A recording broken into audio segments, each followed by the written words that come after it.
Viewers, குப்பைகளை with பல கோடிகளை சம்பாதிக்கிறவங்க, தன்னுடைய உயிரையே பணிய வச்சு வேலை பார்க்கறவங்கன்னு உலகத்துல உள்ள ரொம்பவும் வித்தியாசமான 6 வேலைகளை பத்தி தான் நம்ம இந்த வீடியோல பார்க்க போறோம். இந்த வீடியோ பிடிச்சிருந்தா லைக் பண்ணுங்க, ஷேர் பண்ணுங்க. நம்ம சேனலை புதுசா பார்க்கறவங்க தமிழ் கலாட்டா நியூஸ் சேனலுக்கு சப்ஸ்கிரைப் பண்ணுங்க. கூடவே பக்கத்துல உள்ள பெல் ஐகானையும் கிளிக் பண்ணுங்க.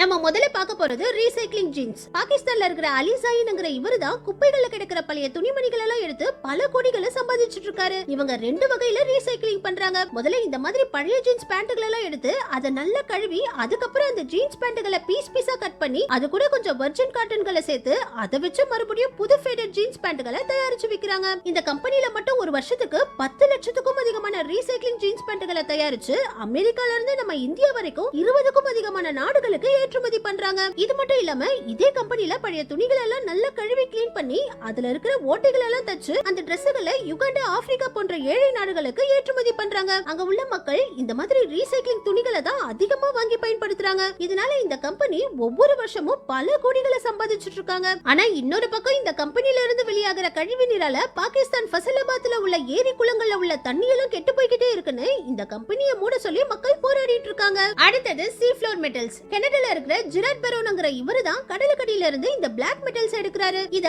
பிளாக் கோல்டுனே சொல்றாங்க. ஏன்னா இந்த பிளாக் மெட்டல்ல இருந்து தான் கார் பேட்டரியில இருந்து சோலார் பேனல் வரைக்கும் தயாரிக்கிறாங்க. இவர் கடலுக்கடியில இந்த மிகப்பெரிய மைனிங் மிஷின் அனுப்பி பல மில்லியன் வருஷங்களா கடலுக்கடியில படிஞ்சு கிடக்கிற இந்த பிளாக் மெட்டல் கற்களை எடுக்கிறாரு. உலகத்திலேயே முதல் முறையா இந்த கம்பெனி தான் கடலுக்கடியில படிஞ்சு கிடக்கிற இந்த பிளாக் மெட்டல்ஸை எடுத்து நினைச்சு கூட பார்க்க முடியாத அளவுக்கு பல கோடிகளை சம்பாதிக்கிறாங்க. ஆனா இன்னொரு பக்கம் இயற்கை ஆர்வலர்கள் இந்த டீப் சி மைனிங்க உடனே நிறுத்தணும்னு போராடிட்டு இருக்காங்க. ஏன்னா கடலுக்கடியில பல மில்லியன் வருஷங்களா இருக்கிற இந்த பிளாக் மெட்டல் கற்களை எடுத்துட்டா இந்த கற்கள்ல ஒட்டி வாழ்ற ஏகப்பட்ட கடல் உயிரினங்கள் அழிஞ்சு போயிடும்னு சொல்றாங்க. ஆனா இந்த கம்பெனியை உருவாக்குனவரு கடல்ல 5000 மீட்டர் ஆழத்துக்கு கீழே வேஸ்டா கிடக்கிற பிளாக் மெட்டல் கற்களை தான் நான் எடுத்து காசாக்குறேன்னு சொல்லி ஒரு வாரத்துக்கு 3000 மெட்ரிக் டன் பிளாக் மெட்டல் கற்களை எடுத்து பல கோடிகளுக்கு விக்கிறாரு. ஆனா இயற்கை ஆர்வலர்கள் என்ன சொல்றாங்கன்னா கடலுக்கடியில இருக்கிற இந்த கற்களை அதிகமா எடுக்கிறதுனால கடலுக்கடியில இருக்கிற உயிரினங்கள் அழியறது மட்டும் இல்லாம அடிக்கடி நிலநடுக்கம், சுனாமி எல்லாம் ஏற்பட்டு நம்ம பூமிக்கே ஆபத்து வர வாய்ப்பு இருக்குன்னு சொல்றாங்க. இந்த கொடுமை பத்தாதுன்னு இன்னொரு பக்கம் கம்போடியால உள்ள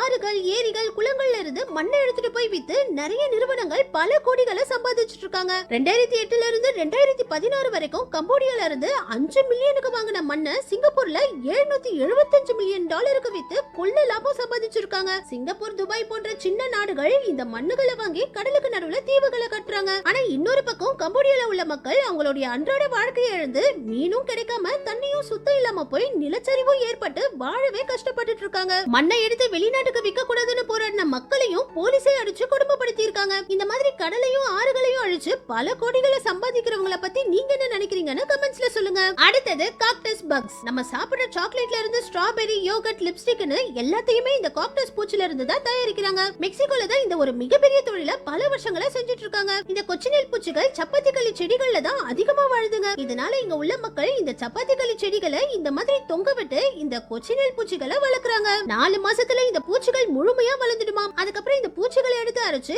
இந்த சிவப்பு கலர் பவுடரை தயாரிக்கிறாங்க. நம்ம சாப்பிடுற சாக்லேட்ல இருந்து ஏகப்பட்ட உணவுப் பொருட்களை இந்த பூச்சியை அரைச்சு வர பவுடரை தான் சேர்க்கறாங்க. எந்த உணவுப் பொருட்களுக்கு பின்னாடி எல்லாம் கேர்மைன் சேர்த்திருக்குன்னு போட்டிருக்கோ அந்த எல்லா பொருட்களையும் இந்த பூச்சியை அரைச்சு வர பவுடரை சேர்த்திருப்பாங்க. முக்கியமா லிப்ஸ்டிக்லயும் இந்த கேர்மைன் பூச்சி பவுடரை சேர்க்கறாங்க. இப்ப இந்த பவுடர் 1 கிலோ $500, இந்திய மதிப்புக்கு 40,000 ரூபாய்க்கு விக்குது. அடுத்தது டேஞ்சரஸ் ஜாப். இப்ப ஈராக்ல பண்ற இந்த பாம் டிஸ்போசிங் ஜாப் தான் வேர்ல்ட் டேஞ்சரஸ் ஜாப்னு சொல்றாங்க. 2014ல இருந்து அமெரிக்கா ஈராக் மேல லட்சக்கணக்கான பாம்புகளை போட்டுருக்கு. இதுல இன்னும் நிறைய பாம்புகள் வெடிக்காம மண்ணுக்கடியில புதைஞ்சு கிடக்கு. மண்ணை தோண்டி இந்த பாம்புகள் எல்லாம் எடுக்கிறது அவ்வளவு ஈஸியான விஷயம் இல்ல. இந்த பாம்புக்கு மேல இருக்கிற பிரஷர் பிளேட்ல அழுத்தம் ஏற்பட்டா இந்த பாம் எப்ப வேணாலும் வெடிக்கலாம். மண்ணுக்கடியில இருக்கிற இந்த பாம்புகளை எடுத்து வெடிக்க வச்சு டிஸ்போஸ் பண்றது தான் இவங்க வேலையே. இந்த வேலையை பார்க்கிற ஃபஹல் ஹசன்ங்கிற இவரு ஒரு மாசத்துக்கு $1700, இந்திய மதிப்புக்கு 1,39,000 ரூபாயை சம்பளமா கொடுக்கறாங்க. தினமும் இவங்க எல்லாருமே இவங்க உயிரை பணிய வச்சுதான் இந்த வேலையை செய்யறாங்களாம். 2022ல மட்டும் இந்த வேலையில இருந்த 3 ஆபீசர்கள் மண்ணை தோண்டி பாம்பை எடுக்கும் போது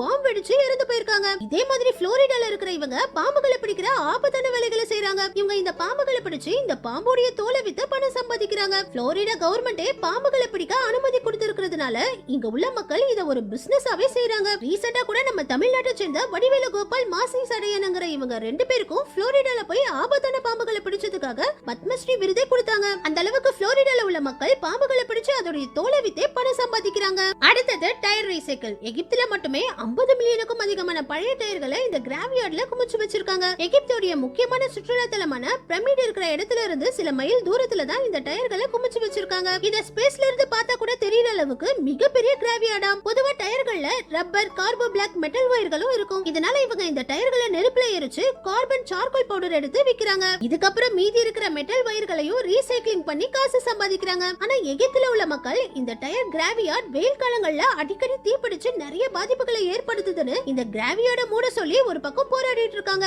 ஆனாலும் இப்ப வரைக்கும் எகிப்துல இந்த டயர்களை ரீசைக்ளிங் பண்ணி அதிக லாபம் சம்பாதிச்சிட்டு இருக்காங்க. நம்ம கடைசியா பார்க்க போறது வார்ம் சில்க். வியட்நாம்ல 20th செஞ்சுரியில இருந்து இந்த புழுக்கள் இருந்து சில்க் நூல்களை எடுக்கிற பிசினஸ் பண்ணிட்டு இருக்காங்களாம். வியட்நாம் மக்கள் குடிசை தொழில் மாதிரி அவங்க வீட்லயே இந்த புழுக்களை வளர்த்து இந்த புழுக்கள்ல இருந்து பட்டு நூல்களை எடுத்து காசு சம்பாதிக்கிறாங்க. தினமும் இவங்க வேலையே இந்த புழுக்களுக்கு இலைகளை எடுத்துட்டு வந்து போடுறதுதான். நல்ல இலைகளை திண்டு வளர இந்த புழுக்கள் பட்டு நூல்களை வெளியேத்துது. அதுக்கப்புறம் இதுங்களை சுடுதண்ணில போட்டு அவிச்சு இதுல இருந்து பட்டு நூல்களை பிரிச்சு எடுக்கிறாங்க. ஆரம்பத்துல வியட்நாம்ல தயாரிக்கிற ரியல் சில்க்குக்கு நல்ல லாபம் கிடைச்சிட்டு இருந்திருக்கு. ஆனா சைனா இப்போ பிளாஸ்டிக்கை வச்சு ஃபேக் சில்க்குகளை தயாரிக்க ஆரம்பிச்சதுக்கு அப்புறம் வியட்நாம்ல உள்ள இந்த சில்க்குக்கு சரியான லாபம் கிடைக்காம இப்போ கம்மியான லாபத்துக்கு தான் இந்த பிசினஸ் பண்றாங்களாம். ஓகே வியூவர்ஸ், இந்த மாதிரி இயற்கை வளங்களை அழிச்சு பணம் சம்பாதிக்கிறவங்கள பத்தி நீங்க என்ன நினைக்கிறீங்கன்னு கமெண்ட்ஸ்ல சொல்லுங்க. இந்த வீடியோவோட பார்ட் 1 பார்க்காதவங்க கீழே டிஸ்கிரிப்ஷன்ல லிங்க் கொடுத்திருக்கேன் பாருங்க. இந்த வீடியோ பிடிச்சிருந்தா லைக் பண்ணுங்க, அப்படியே நம்ம சேனலையும் சப்ஸ்கிரைப் பண்ணி சப்போர்ட் பண்ணுங்க.